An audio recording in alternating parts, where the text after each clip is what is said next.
You catch yourself in the mirror after a shower and you do the thing everybody does. You turn sideways. You suck it in a little. And there it is, that softness around the middle that wasn't there at 40. You tell yourself it's not that bad. The scale hasn't moved much. Your clothes mostly still fit. So you let it go. But here's what that mirror isn't showing you. While that belly was slowly getting rounder, something else was happening at the same time.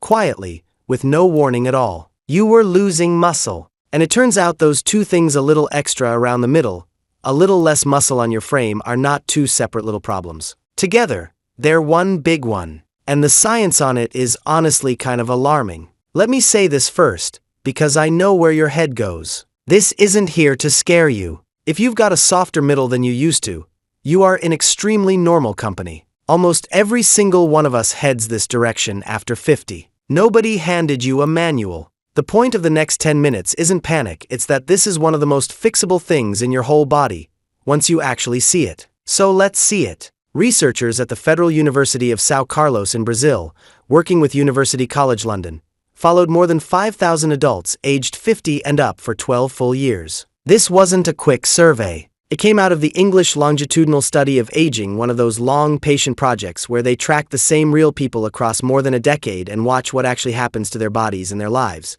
And in all that data, they zeroed in on one specific combination: extra fat around the belly paired with low muscle mass. There's a clinical name for it: sarcopenic obesity. Two ugly words, but all it means is fat going up while muscle goes down at the same time. And part of why it's so dangerous is that it hides. The researchers pointed out that for years it's been genuinely hard to even diagnose, because the usual tools, MRI scans, CT scans, special body composition machines, are expensive, and most people never get them. So this thing has been quietly building in millions of bodies with nobody measuring it. That's what made their findings such a big deal, and we'll get to the simple fix they found in a minute. Here's the number that stopped me. People who had both conditions together were 83% more likely to die over those 12 years than people who had neither. 83%. Now sit with what makes that number so strange, because this is the part nobody talks about. They didn't just measure the combo. They measured each piece on its own.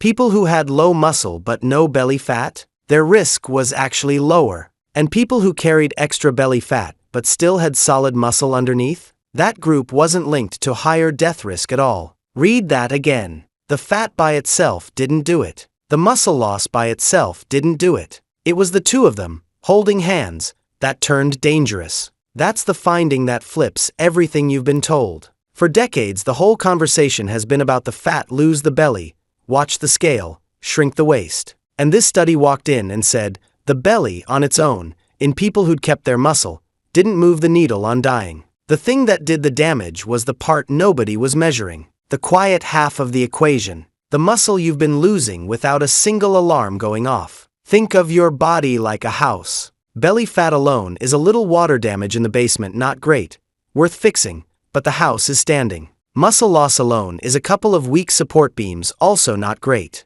But put rot and weak beams together, in the same house, and now the whole structure is at risk. Neither thing alone brought it down. The combination did. So why does pairing them flip the switch like that? This is the engine of the whole thing, and it's nasty because it feeds itself. The lead researchers explained that excess belly fat isn't just sitting there. It's metabolically active. It pumps out low-grade inflammation, all day, quietly. And that inflammation does something specific.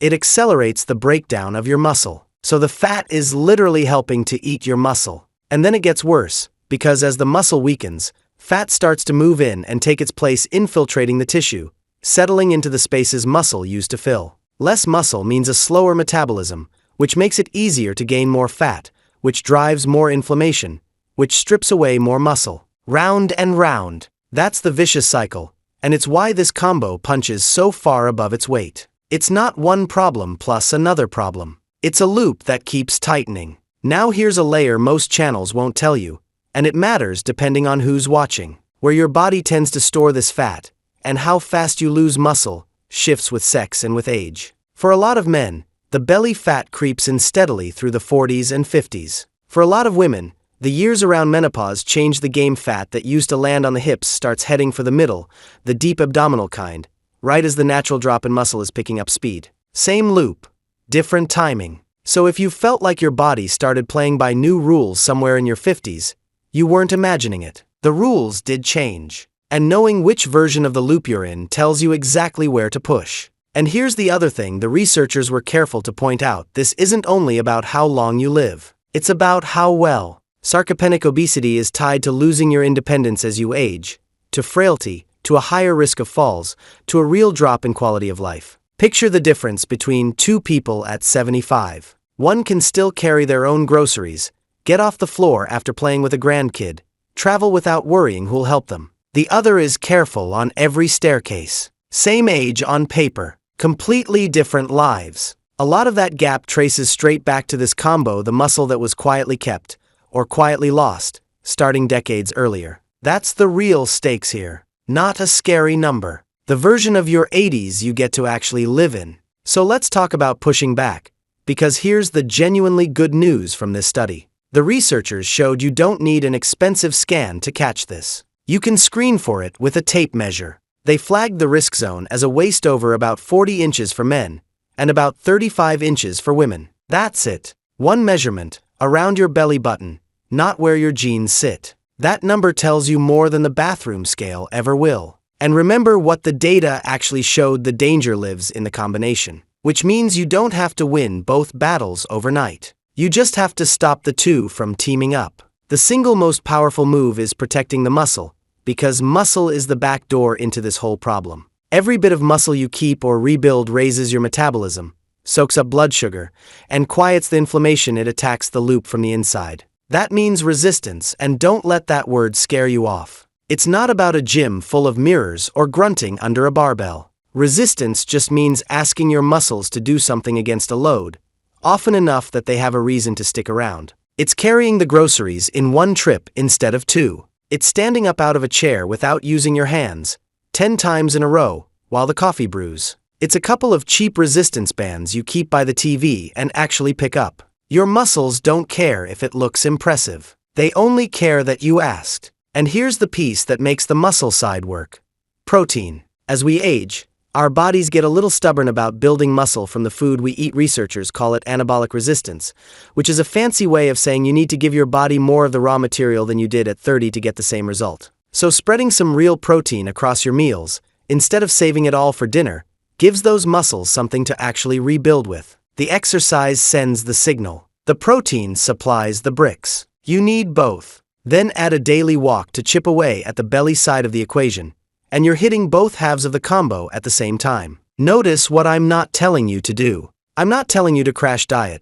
because losing weight too fast can actually strip muscle right alongside the fat, which would feed the exact loop we're trying to break. Slow and steady literally wins here. Small, repeatable, boring on purpose. That's what dismantles the cycle, one ordinary day at a time. And there's a fourth lever that's easy to forget, because it's not about food or the gym at all. Remember, the engine of this whole thing was inflammation, the low-grade fire that the belly fat keeps stoking, the fire that eats the muscle. So anything that calms that fire is fighting the loop too. The two biggest, most underrated ones are sleep and stress. When you're short on sleep or living wound up for weeks on end, your body runs hotter on inflammation and leans harder on the hormones that tell it to store fat around the middle, exactly the wrong direction. You don't need to become a monk about it, but protecting your sleep and finding the thing that actually lets you exhale: a walk, the garden, 10 quiet minutes, whatever's yours, isn't soft or optional. It's pulling a lever on the same machine, from a different angle. Muscle, protein, movement, and a calmer nervous system. For hands on the same problem. So go back to that mirror. Only this time, the sideways turn isn't the test. The tape measure is. And the real story isn't the softness you can see, it's the muscle underneath that you get to defend. That's the part you have a say in. Not the number on the scale, not the date on your birth certificate. The strength you choose to keep building. Your second half isn't something that just happens to your body. It's something you get to direct. One important note before you go. Everything here is general information to help you understand your own health, not medical advice. Those numbers and these habits are a starting point for a conversation, not a prescription. Before you change how you eat or exercise, talk to your own doctor. They know your body and your history. Take this, bring it to them, And let's keep building this second half together.